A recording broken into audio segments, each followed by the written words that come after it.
Hi hello வணக்கம் எல்லாரும் எப்படி இருக்கீங்க நல்லா இருக்கீங்களா வாங்க எபிசோட் 9 போயிடலாம். ஸோ ஸ்டார்டிங்ல 2 பேரும் தூங்கி எந்திரிச்சதுமே வீட்டுக்கு கிளம்ப சொல்லுவாங்க எலினாவா. பட் ஆனால் அவன் அப்படியே யோசிச்சிட்டே இருப்பா. இதுக்கு காரணம் நீ சைடாக இருக்க, அதனால தான் நான் என்கிட்டயே இருக்கேன் அப்படின்ற மாதிரி சொல்லிட்டு இருப்பா. எனக்கு தெரியும் நான் சைடாக இருந்தாலும் நான் மனசுல யோசிக்கிறதும் என்னோட ஆக்ஷனும் வேற வேற தான். என் மனசு உனக்காக தான் இயங்குது, நான் உன்னதான் ரொம்ப லவ் பண்ணிட்டு இருக்கேன் அப்படின்ற மாதிரி சொல்லிட்டு இருக்கா. ஆனால் நம்ம டேமன் பார்த்தீங்கன்னா நான் ஆல்ரெடி ஸ்டெஃபன் கிட்ட சொல்லிட்டேன் உன்னை ஃப்ரீ பண்ண போறேன் அப்படின்னு, இது பண்ணலன்னா ரொம்ப தப்பாயிடும் அப்படின்ற மாதிரி சொல்லிட்டு இருக்கா. ஆனா பேசும்போதே பாத்தீங்கன்னா 2 பேரும் ரொமான்டிக் லுக்லயே தான் இருக்காங்க. அவங்களுக்கு கொஞ்சம் கூட மனசே இல்ல. இப்பவே எலினாக்கு போனி கிட்ட இருந்து கால் வந்துடும். சரி நீயும் வரியா அப்படின்னு கேட்டுட்டு அவ கிளம்பிடுவா. இங்க ஸ்டெஃபன் கிளாஸை தான் பார்க்க வந்திருக்கா. என்னடா ஸ்னோ ஃபிளேக் வரைஞ்சிட்டு இருக்கா அப்படின்னு கேட்கவும், ஆமா சேரிட்டி ஈவெண்ட்டுக்கு கொடுக்க தான் வரைஞ்சிட்டு இருக்கேன் அப்படின்ற மாதிரி சொல்லிட்டு இருப்பான். அது மட்டும் இல்ல அங்கிருந்த ஒருத்தனை கூப்பிட்டு இதை எடுத்துட்டு போய் பத்திரமா வை அப்படிங்கிற மாதிரி சொல்லுவான். அதுக்கு அவன் பாத்தீங்கன்னா நான் என்ன டெலிவரி கையா அப்படின்ற மாதிரிலாம் கேள்வி கேட்டுட்டு இருக்கான். நான் சொல்றதை செய்யறதா உங்க வேலையே, ஃபர்ஸ்ட் இதை பத்திரமா எடுத்துட்டு போ, அது இன்னும் வெட்டாதான் இருக்குன்னு அப்படியே எடுத்துட்டு போக வச்சிருவான். இப்போ கிளாஸ் கிட்ட ஸ்டெஃபன் பாத்தீங்கன்னா எனக்கு முன்ன விட இப்பதான் கியூர் அதிகமா தேவைப்படுது. ஏன்னா டேமன் கிட்ட எலினா சயர்ட் ஆயிட்டா அப்படின்ற மாதிரி சொல்லுவோம். சயர்ட் ஆயிட்டானா நீ தான் ஃபர்ஸ்ட் அந்த மார்க்கை கொண்டு வரணும். மார்க் இருந்தாதான் நம்மளால எதுவுமே பண்ண முடியும். மார்க் ஃபுல்லா வர்றதுக்கு அவன் எல்லாரையும் கொல்லணும். ஜெராமியை பத்தி அவன் சொல்லிட்டு இருக்கான். நீ பேசுறத பார்த்தா எனக்கு இந்த விஷயத்துல உனக்கு அக்கறை இருக்க மாதிரியே எனக்கு தெரியல அப்படின்ற மாதிரி ஸ்டெஃபன் கேட்கவும், யாருக்கு அக்கறை இல்லை எனக்கா? நான் கஷ்டப்பட்டு இட்டாலிக்கு போயிட்டு வால் எடுத்துட்டு வந்திருக்கேன். எதுக்காக? கியூருக்காக தான் நான் இதெல்லாம் பண்ணிட்டு இருக்கேன் அப்படின்ற மாதிரி சொல்லுவோம். நீ சொல்றத நம்பலாமா அப்படின்னு கேட்டதும் இவன் போய் அந்த வாலை எடுத்துட்டு வந்து காமிக்கிறான். ஜெராமியோட மார்க் கம்ப்ளீட் பண்ணதுக்கு அப்புறம் இந்த வாலை வச்சு நம்ம ரிச்சுவல் பண்ணா எல்லாமே முடிஞ்சிடும் அப்படின்ற மாதிரி இந்த வாலை பத்தி அவன் சொல்லிட்டு இருக்கான். வீட்டுல இருந்து மூவ் ஆகி போயிட்டியாமே, நல்ல மூவ் தான் அப்படின்ற மாதிரி இவன் கேட்டுட்டு இருக்க. கூட இருக்க இந்த பாண்ட்லேருந்து மூவ் ஆகிடலாமான்னு பார்க்குறேன்ற மாதிரி ஸ்டெஃபன் சொல்லிட்டு இருக்கான். நல்லா ஞாபகம் வச்சுக்கோ, இந்த உலகத்திலே இப்போ நீ நம்பக்கூடிய ஒரே ஒரு ஆள் நான் மட்டும்தான், உனக்கு வேறு வழியே இல்லைன்ற மாதிரி சொல்லிட்டு நக்கலாக கிளாஸ் சிரிச்சிட்டு இருக்கான். இங்கே ஆட்ரியன் அவனை கிழிச்சு தொங்க வெட்டலாமா, செம்ம கடுப்பாக இருக்கா அப்படின்னு கத்திக்கிட்டே வந்துட்டு இருக்கான். அப்போ டெய்லர் சீக்கிரமாக நம்ம இதுலேருந்து வெளியில் வந்துடலாம் அப்படின்ற மாதிரி சொல்லிட்டு இருக்கான். அப்போ கிம் பார்த்தீங்கன்னா நம்ம எப்போ தான் இதுலேருந்து ஃப்ரீ ஆகும், எப்போ தான் நமக்குலாம் ஒரு ரெவல்யூஷன் ஒன்று நடக்கும், இதே மாதிரி சொல்லி எவ்வளோ நாளாக இங்கே இப்படியே வச்சிருக்க போகிறீங்க அப்படின்ற மாதிரி கேள்வி கேட்டுட்டு இருக்கா. இவ கேட்டுட்டு இருக்கும் போதே பார்த்தீங்கன்னா பின்னாடி ஹெய்லி வந்துட்டு இருப்பா. எப்பவுமே இந்த மாதிரி நெகட்டிவாக பேசாதீங்க, நமக்கு ஒரு விச் கிடைச்சாச்சு, நம்மளை இந்த ரெச்சுவல் பண்ணி இதுலேருந்து ஃபுல்லாகவே நம்ம ஃப்ரீ ஆயிடலாம் அப்படின்ற மாதிரி சொல்லிட்டு இருக்கா. இப்போ சொன்னதை கேட்டதும் டெய்லரும் பார்த்தீங்கன்னா அதை நம்பி பார்த்தீங்களா, இதுலேருந்து நானும் ஹெய்லியும் கண்டிப்பாக உங்களை வெளியில் கொண்டு வரோம், உங்களை செட் ஃப்ரீ பண்ணுவோம் அப்படின்ற மாதிரி வாக்குறுதி கொடுத்துட்டு இருக்கான். ஒரு ஈவெண்ட்ல கேரோலின் டெய்லரை மீட் பண்ணி பேசிட்டு இருக்கா. இந்த மாதிரி நான் பாடி ஜம்ப் ஸ்பெல் பண்ண போறேன், ஹெய்லி சூப்பரான விச்சை கண்டுபிடிச்சிருக்காலாம், இதை பண்ணி நாங்க இந்த ரிச்சுவலை முடிக்க போறோம் அப்படின்ற மாதிரி சொல்லிட்டு இருக்கான். இதை கேட்ட கேரோலின் டென்ஷன் ஆகி பாடி ஜம்ப் ஸ்பெல் பண்ண போறியா, எதுக்காக இப்படி எல்லாம் பண்ணிட்டு இருக்க அப்படின்ற மாதிரி திட்டிட்டு இருக்கா. நான் என்ன பர்மனண்டா பாடி சேஞ்ச் பண்ண போறேன், கொஞ்ச நேரத்துக்கு தான், தயவு செஞ்சு இந்த பிளானை யார்கிட்டையுமே சொல்லிடாத, நான் உன்னை ரொம்ப ரொம்ப நம்புறேன், நீ எனக்கு சப்போர்ட் பண்ண அப்படின்ற மாதிரி சொல்லிட்டு போறான். இங்கே ஜெராமியை தான் காமிச்சிட்டு இருக்காங்க. வீட்டு வெளியே மரம் வச்சு வெட்டிட்டு இருக்கான். அப்போ வெட்டும் போது பார்த்தீங்கன்னா ஒரு ஸ்டேக் ஷேப்ல ஒன்று இருக்கு, அதை நோட்டீஸ் பண்ணி எடுத்து வச்சுக்கிறான். போனி எலினாவை கூப்பிட்டுருப்பா இல்லையா, அவளும் டேமனை கூப்பிட்டுட்டு வீட்டுக்கு வரா. வீட்டுக்கு வரதை பார்த்து ஷாக் ஆன ஜெராமி பார்த்தீங்கன்னா அவங்க இங்கே இருக்கக்கூடாது அப்படின்ற மாதிரி சொல்லிட்டு இருக்கா. அப்போ போனி கவலைப்படாத நாங்கள் பார்த்துக்கிறோன்னு சொல்லி கையில் இருக்க கோடாரியுமே வாங்கிடுறா. அப்போ ப்ரொஃபசர் ஷேன் வீட்டுக்குள்ளேருந்து வெளியில் வராரு. அதை பார்த்துட்டு டேமன் இவரை யார் இங்கே வர சொன்னது அப்படின்ற மாதிரி கேட்டிருக்கா. எலினா நான் தான் இங்கே வர சொன்னேன் அப்படின்னு சொல்லுவா. இப்போ ஷேன் ஜெராமி கிட்ட நீ அவங்கள உள்ள இன்வைட் பண்ண அப்படின்ற மாதிரி சொல்லிட்டு இருக்காரு. அவனும் ரொம்ப நேரம் யோசிச்சுட்டு அதுக்கப்புறமா உள்ள இன்வைட் பண்ணுறான். ஏன்னா இப்போ அவள் வேம்பேரா மாறிட்டா இல்லையா, அவன் இன்வைட் பண்ணால் மட்டும்தான் இவங்களால உள்ளே வர முடியும். உள்ளே வரும்போது எல்லாருக்கும் ஒரு மாதிரி டென்ஷனாகவும் இருக்கும். 2 பேரும் பார்த்துக்கவும் செய்வாங்க, ஏன்னா ரொம்ப நாள் கழிச்சு மீட் பண்ணுறாங்க இல்லையா. சரி பாசமாக ஹக் பண்ணலாமேன்னு எலினாவும் போய் ஹக் பண்ணுவா. ஆனால் ஜெராமி மறைச்சி வச்சிருந்த ஸ்டேக் எடுத்து டக்குன்னு குத்திடலான்னு பார்ப்பா. அவ சுதாரிச்சு இவனையே மடக்கி பிடிச்சிருவா. ஒரு வழியை இவ எஸ்கேப் ஆயிடுவா. இங்கே ஸ்டெஃபனுக்கு கேரோலின் கால் பண்ணி இன்னும் பிரச்சனையில் இருக்கும், நீ என்ன பண்ணிட்டு இருக்க, எங்க இருக்க அப்படின்ற மாதிரி கேட்டுட்டு இருப்பா. நான் வீட்டில் தான் இருக்கேன் அப்படின்ற மாதிரி சொல்லுவான். அப்பா எலினா அங்கே இல்லையா, நீ எலினா கூட டிஸ்டன்ஸ் கீப் அப் பண்றியே அப்படின்னு கேட்டதும் இல்லை அவ போனி கூட அவங்க வீட்டில் அதாவது லேக் ஹவுஸ் போயிருக்கா அப்படின்ற மாதிரி சொல்லிட்டு இருக்கான். ஜெராமியோட மார்க்கும் அதுக்கப்புறம் இப்போ கிளாஸ் வச்சிருக்க வாலை வச்சு தான் நம்ம கியூர் கண்டுபிடிக்க முடியும் அப்படின்ற மாதிரி சொல்லிட்டு இருக்கான். சரி இந்த வாலை பத்தி யார் சொன்னது, கிளாஸ் சொன்னானா அப்படின்னு கேட்கவும் ஆமான்னு சொல்லவும், சரி அந்த வாலை உன்கிட்ட கொடுத்துருக்கானா சேஃபா வச்சுக்க அப்படின்னு கேட்டதும் இல்லை இன்னும் அந்த வால் அவன்கிட்டயே தான் இருக்கு அப்படின்னு சொல்லுவோம். அப்போ இமீடியட்டா நம்ம உடனே அந்த வாலை எடுத்தாகணுன்ற மாதிரி கேரோலின் சொல்றா. நம்ம கிளாஸ் வரைஞ்ச ஸ்னோஃப்ளேக்கு அந்த மிஸ்டிக் கிரில்ல தான் வச்சிருக்காங்க. இங்க ஒரு ஈவெண்ட் நடக்குது. இந்த ஈவெண்ட்டுக்கு கேரோலின் வந்து பாத்தீங்கன்னா நைஸா நம்ம கிளாஸ் கிட்ட பேச்சு கொடுத்துட்டு இருப்பா. ரொம்ப நல்லா இருக்கு ஸ்னோஃப்ளேக் யார் பண்ணது அப்படின்ற மாதிரி. ஸோ காம்ப்ளிமெண்ட்டுக்கு தேங்க் பண்ணிட்டு சரி சாம்பியன் குடிக்கலாமா அப்படின்ற மாதிரி கேட்டுட்டு இருக்கான். இல்ல அப்படின்னு ஃபர்ஸ்ட் வேணான்னு சொன்னவ அதுக்கப்புறம் சரி எனக்கு வேணும்ன்ற மாதிரி சொல்றான். சரி நான் போய் எடுத்துட்டு வரேன் அப்படின்னு அங்க கிளாஸ் போறான். அவன் போற கேப்ல பாத்தீங்கன்னா இப்போ நீ உள்ள போய் அந்த வாழை எடுன்னு சொல்லிட்டு ஸ்டெஃபனுக்கும் மெசேஜ் பண்ணிடுறான். ஸ்டெஃபனும் உள்ளே வந்து கஷ்டப்பட்டு அந்த லாக்கரை ஓப்பன் பண்ணி பார்க்குறான். பட் ஆனால் உள்ளே அந்த வால் இல்லை, மிஸ் ஆகிடுச்சு. இங்கே பார்த்தீங்கன்னா டேமன் கிட்டேயும் பேசிகிட்டு இருக்கான். நான் இங்கே வால் எடுக்க வந்து அது அங்கே இல்லை அப்படின்ற மாதிரி சொல்லிட்டு இருக்கான். அந்த வாழை கையிலேயே வச்சு சுற்றிட்டு இருக்க போகிறான். வீட்டில் தான் எங்கேயாவது இருக்கும் நல்லா தேடு அப்படின்ற மாதிரி சொல்லிட்டு இருக்கான். நான் வீடு ஃபுல்லாக தேடிட்டேன், எங்கேயுமே வால் இல்லை அப்படின்னு சொல்லவும் ஒருவேளை வந்து கிளாஸை வந்து டைலர் போட்டு தள்ளிடுவானோ இல்லை டைலருக்கு முன்னாடி கிளாஸ் அவனை போட்டுருவானோ அப்படின்ற மாதிரி சொல்லிட்டு இருக்கான். யாரும் இங்கே டைலரை கொல்ல மாட்டாங்க, கொஞ்ச நேரம் வெயிட் பண்ண அப்படின்னு சொல்லிட்டு ஸ்டெஃபன் வந்து ஒரு நோட்ஸ் மாதிரி இருக்கும் அதெல்லாம் எடுத்து படிச்சுட்டு இருப்பான். ஏதோ நடக்க போகுதுன்னு மட்டும் புரியுது. சரி எலினா எங்க இருக்கா அப்படின்னு கேட்பான். டக்குன்னு எனக்கு தெரியாது, அவ எங்கேயாவது இருப்பா, எங்கேயாவது போயிட்டு இருப்பா அப்படின்ற மாதிரி சொல்லிட்டு இருக்கான் டேமன். ஆனா அவன் கூட இருக்கிறத சொல்லாம மறைக்கிறான். சரி நீ லாஸ்ட் நைட்டே சொல்லணுமே, சொல்லிட்டியா அப்படின்ற மாதிரி கேட்கவும் சொன்னேன் ஆனா சரியா சொல்லல அப்படின்ற மாதிரி சொல்றான். சரி நீ பரவாயில்லையா உனக்கு அப்படின்னு கேட்கவும் ஓகே நாட் பேட் அப்படின்ற மாதிரி சொல்லிட்டு டேமன் முடிக்கிறான். இங்கே லேக் ஹவுஸில் ப்ரொஃபஸர் ஷேன் பார்த்தீங்கன்னா ஒரு ரிச்சுவல் பண்ண போகிறாரு. அதுக்காக தான் இங்கே எல்லாருமே கேதர் பண்ணியிருக்காங்க. இவனோட ஆள் மனசில் போயிட்டு பேச போகிறாங்க. அதாவது அவனோட ஆள் மனசில் வந்துட்டு ஜெராமியாக இருப்பான் இல்லையா, அவன்கிட்ட பேச்சு கொடு, கண்டிப்பாக வந்து ஏதாவது ஒரு மாற்றம் தெரியும் அப்படின்ற மாதிரி ப்ரொஃபஸர் ஷேன் முன்னாடியே எலினாக்கு வந்து சொல்கிறாரு. நான் ஸ்டார்டிங்கில் எனக்கு என்ன பேசுறதுனே தெரியலையே அப்படின்ற மாதிரி முழிச்சிட்டு இருக்கா.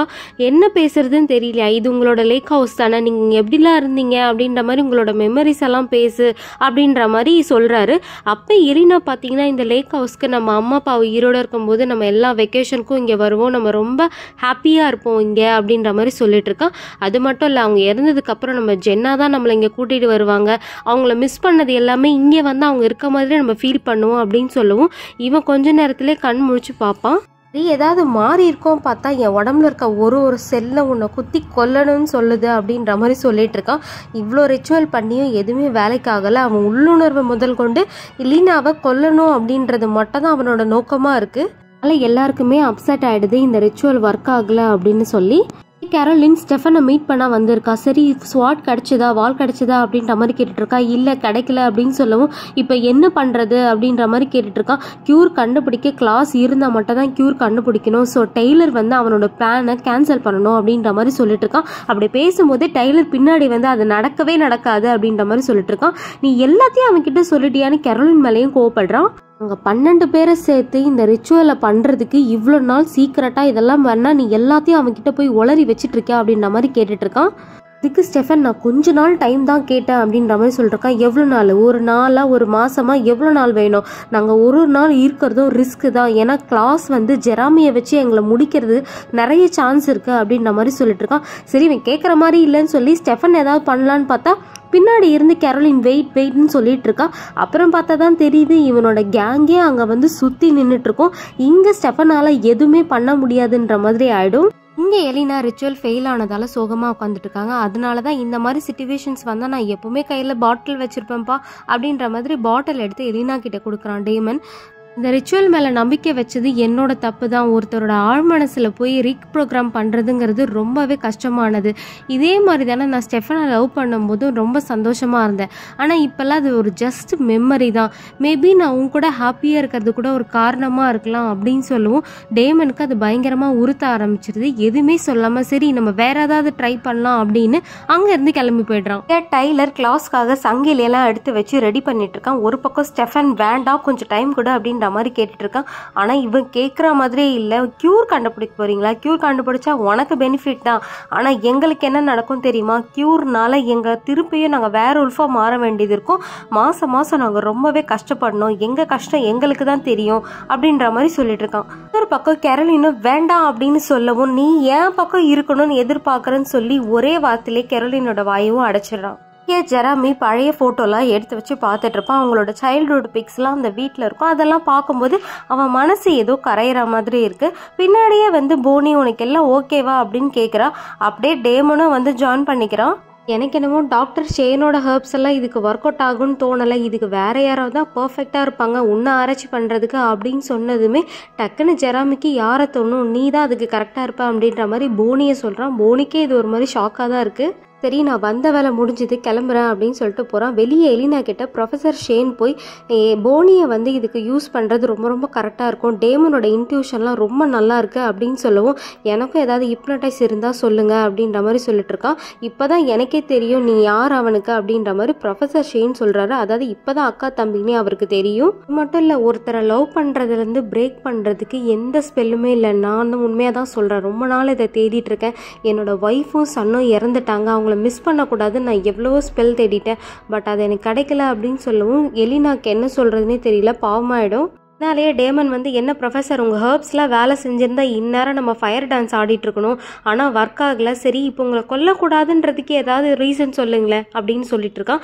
அப்போ எலினா டேமன் அப்படின்னு கூப்பிடுவோம். நான் சீரியஸாக தாம்மா சொல்கிறேன், இப்போ நீ ஏன் க்யூர் பற்றி தேடிட்டுருக்க அப்படின்னு கேட்கவும் எனக்கு யார் சொன்னது நான் க்யூரை தேடிட்டு இருக்கேன்னு, அது எங்கே இருக்குன்னு எனக்கே தெரியும் அப்படின்னு சொல்லவும் அது எங்கே இருக்குன்னு தேடுறதுக்கு அந்த ஸ்வாடு வேணும். இதுக்கு ப்ரொஃபஸர் எனக்கு அந்த ஸ்வாடும் தேவையில்லை, மார்க்கும் தேவையில்லை, நான் ஆல்ரெடி அங்கே போயிட்டேன், அது எங்கே இருக்குது எனக்கு தெரியும் அப்படின்னு சொல்லவும் டேமனுக்கும் ஷாக்கு, எலினாக்கும் பயங்கர ஷாக்கு.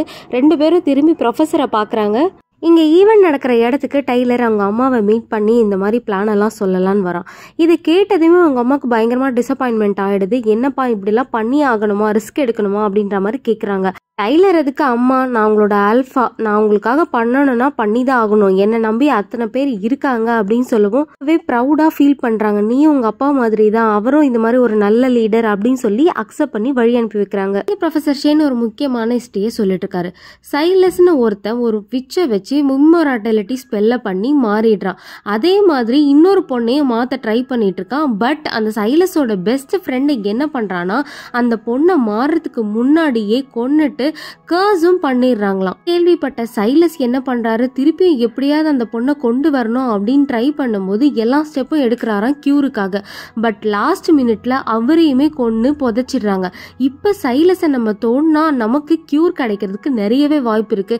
நான் டைரக்டா அவர் எங்க இருக்காரு அப்படின்றத சொல்ல மாட்டேன், ஆனா நீங்க அங்க போறதுக்கு நான் உங்களை கைட் பண்ணுவேன் அப்படின்ற மாதிரி தான் இவரோட எல்லா இன்ஸ்ட்ரக்ஷனும் இருக்கு. இப்ப ஜெராமியோட மார்க் நமக்கு ஃபுல்லா கம்ப்ளீட் ஆகுதோ அப்பவே நமக்கு வந்து இந்த லொகேஷன் கிடைச்சிரும். அதாவது சைலஸ் எங்க இருக்கா, நம்ம அவரை தோண்டி எடுக்கணுங்கிற லொகேஷன் கிடைச்சிரும் அப்படின்ற மாதிரி சொல்லிட்டு இருக்காரு. இங்கே டைலரோட கேங் ஆல்ரெடி ரெபேக்காவை எழுப்பலாம் அப்படின்ற மாதிரி அவளோட பாடியெல்லாம் எடுத்து வச்சிருப்பாங்க, அதை பற்றி பேசிட்டு இருப்பாங்க. பட் டேமன் ஸ்டெஃபனுக்கு கால் பண்ணி இதுக்கப்புறம் நமக்கு வால் தேவையில்லை, நமக்கு என்ன பண்ணணும்னு தெரிஞ்சிருச்சு அப்படின்னு சொல்லவும் இதை கேட்ட ஸ்டெஃபனுக்கே பயங்கர ஷாக்கு. அது கெரோலின் கிட்ட சொல்லவும் கெரோலினுக்கு பயங்கர ஷாக்கு, என்னது இதுக்கப்புறம் நமக்கு வால் தேவையில்லையா அப்படிங்கிற மாதிரி. திரும்பவும் இவரோட எக்ஸ்பிளனேஷனை கண்டினியூ பண்ணிட்டு இருக்காங்க. சைலஸ் கிடைச்சிட்டாரு அப்படின்னா இதுக்கப்புறம் இம்மோர்டாலிட்டி, அதாவது நிலைத்தன்மைங்கிறது இங்கே இருக்க போறது இல்லை, எல்லாருக்குமே கியூர் தான், நீங்க பிளட் தேடி அலைய வேண்டியதில்லை, எல்லாருமே நார்மல் ஆயிடலாம் அப்படின்ற மாதிரி சொல்லிட்டு இருக்காரு. அதுக்கு டேமன் இதெல்லாம் உண்மையா இல்லை, இதுக்கு ஏதாவது டிசீஸ் இருக்கா அப்படின்னு கேட்கவும் இதை கேட்டு கடுப்பான நம்ம ப்ரொஃபஸர் ஷேன் பார்த்தீங்கன்னா நீங்களே இதை போய் அங்கேயே செக் பண்ணிக்கோங்க அப்படின்னு சொல்லிட்டு அந்த மேப்பை மடிச்சு அவன் கையிலேயே கொடுத்துட்றான். அவங்க இருக்கிற இடத்த விட்டு வெளியே வந்து ஏன் இப்போ வெளியே வந்தா அப்படின்னு டைலர் வந்து கத்திட்டு இருப்பான்.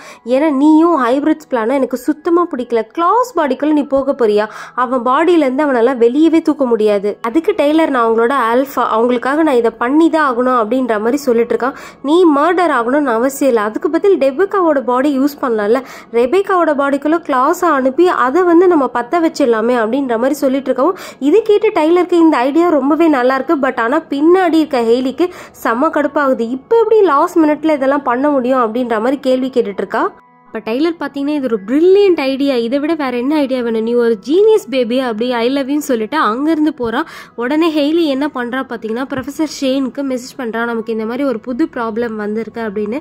அவர் அந்த மெசேஜ் பார்த்துட்டு அந்த ப்ராப்ளத்தை ஃபிக்ஸ் பண்ணு, சரி பண்ணு அப்படின்ற மாதிரி ரிப்ளை பண்ணுறாரு. போனி ஜெராமி மேலே ஸ்பெல் பண்ணிட்டு இருப்பா. அப்போ எல்லாம் எப்படி போயிட்டு இருக்கு அப்படின்னு வந்து ப்ரொஃபஸர் ஷேன் கேட்பாரு. நல்லாவே போயிட்டு இருக்கு அப்படின்னு ரிப்ளை பண்ணுவா. கரோலின் போனிக்கு அப்போ கால் பண்ணி இந்த மாதிரி டேகரை கிளாஸ் மேலே யூஸ் பண்ணலாம், அதுக்கு என்ன எசன்ஸ் யூஸ் பண்ண பண்ணணும் அப்படின்ற மாதிரி கேள்வி கேட்டுட்டு இருக்கா. நீ வந்து ஹெல்ப் பண்ணுவியா அப்படின்ற மாதிரி கேட்பா. ஓகே தான், என்னால் பண்ண முடியும், ஆனால் இப்போ வந்து என்னால் எலினாவையும் ஜெராமியும் இங்கே விட்டுட்டு வர முடியாது அப்படின்ற மாதிரி சொல்லுவான். எனது எலினா அங்கே இருக்காளா அப்படின்ற மாதிரி கேட்குறான்.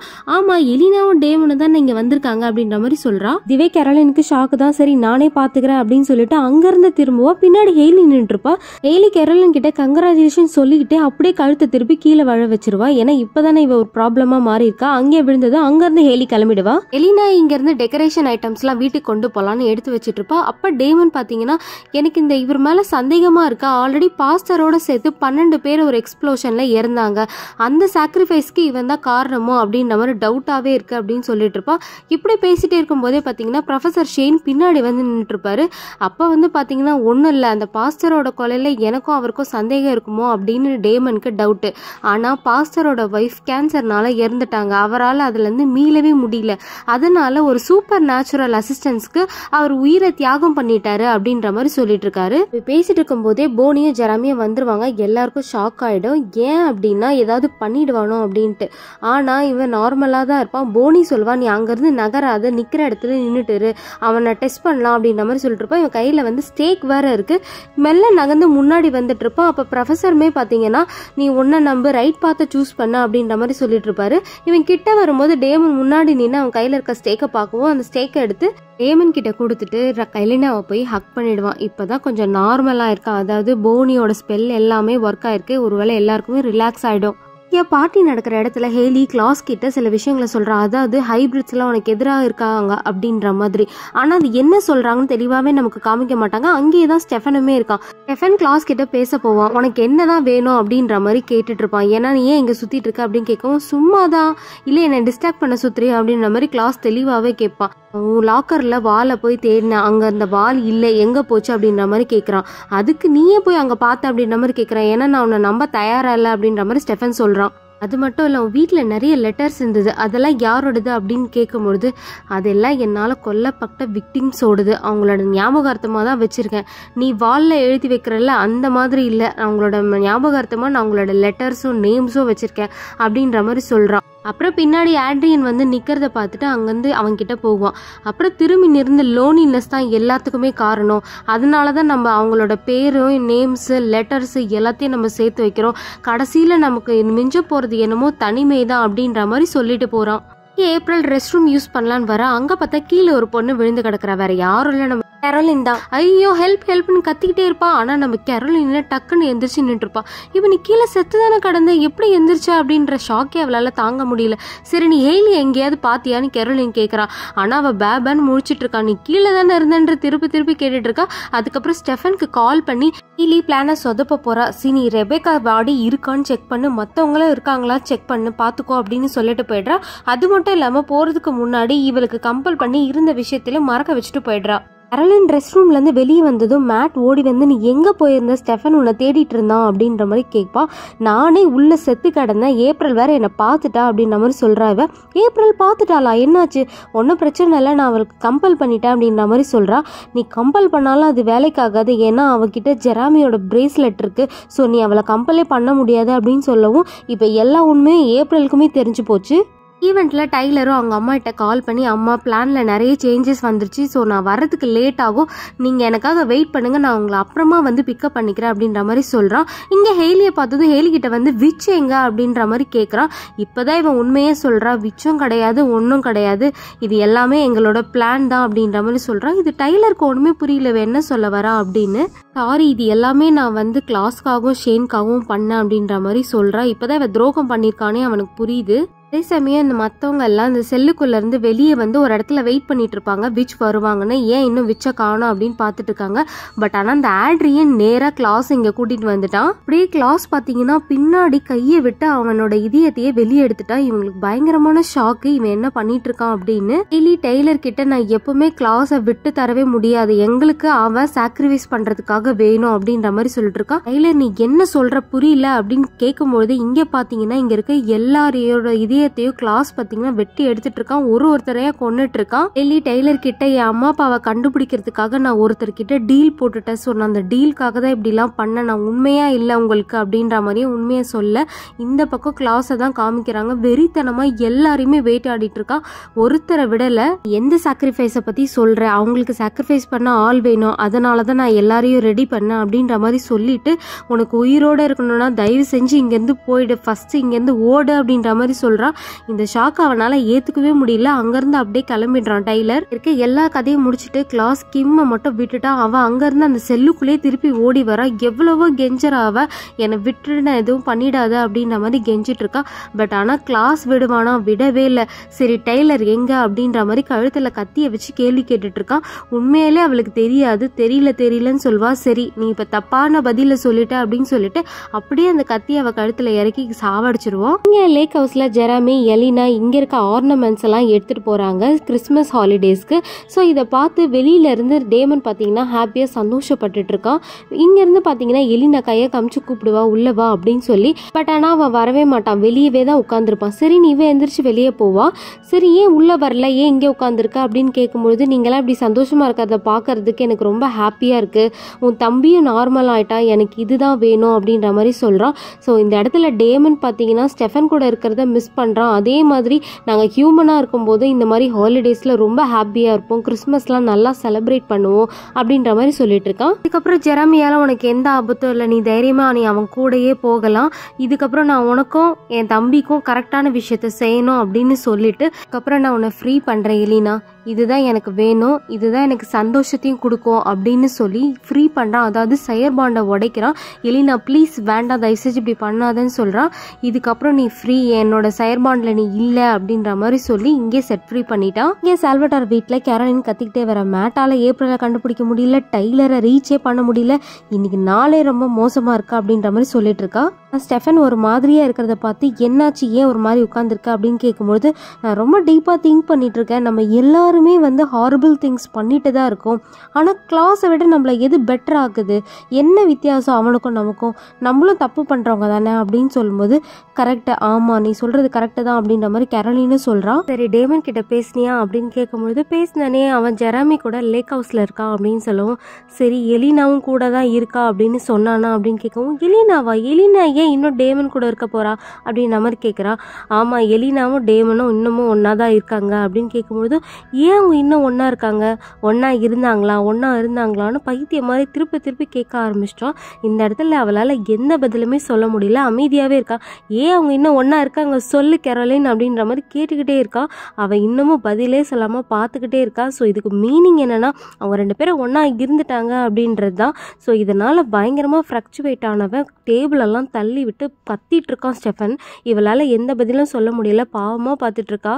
நெக்ஸ்ட்டு லேக் ஹவுஸ்லேருந்து பார்த்தீங்கன்னா போனியும் கேரோலினும் கிளம்புறாங்க. கிளம்புறதுக்கு முன்னாடி நான் அவங்ககிட்ட ஃபைட் பண்ணலாம் தான் இருந்தேன், பட் ஆனால் என் பாடியில் இருக்க ஒரு செல்லும் இப்போ காரில் ஏறி இங்கேருந்து கிளம்ப சொல்லுது அப்படின்ற மாதிரி எலினா சொல்கிறான்.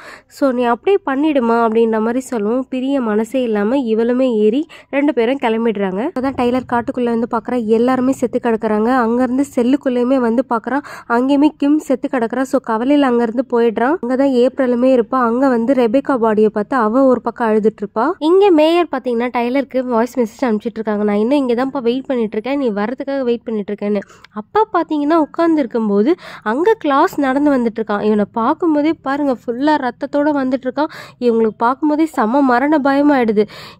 கிளாஸ் ப்ளீஸ் அவனை எதுவுமே பண்ணிடாத, நான் அவனை ஹர்ட் பண்ணிடாத அப்படின்ற மாதிரி கெஞ்சுறாங்க. எனக்கு இருக்கிறதே அவன் மட்டும்தான் அப்படின்னு சொல்லும்பொழுது கரெக்டு தான் இல்லை, அப்போ அவனுக்கு இருக்கிறது நீங்கள் மட்டும்தானே, நீங்கள் ஏன் இருக்கீங்க அப்படின்னு சொல்லிட்டு அப்படியே அவங்கள அங்கே பக்கத்தில் இருக்க தண்ணியில் முங்க வச்சிடறாங்க. பாவம் மூச்சு விட முடியாமல் திணறிட்டு இருக்காங்க. கொஞ்ச நேரத்துலேயே அப்படியே துடிச்சு இறந்து போகிறாங்க. இப்படியே இவன் டைலரை தேடிட்டு இருப்பான் போல். இங்கே இந்த இடத்துல எபிசோட் முடியுது. இந்த எபிசோடு உங்களுக்கு பிடிச்சிருந்ததுன்னா மறக்காமல் வீடியோவை லைக் பண்ணிவிடுங்க. இன்னும் யாரெல்லாம் சப்ஸ்கிரைப் பண்ணலையோ சப்ஸ்கிரைப் பண்ணிக்கோங்க, பெல் ஐக்கானையுமே அழுத்தி வச்சுக்கோங்க. Thank you, bye bye.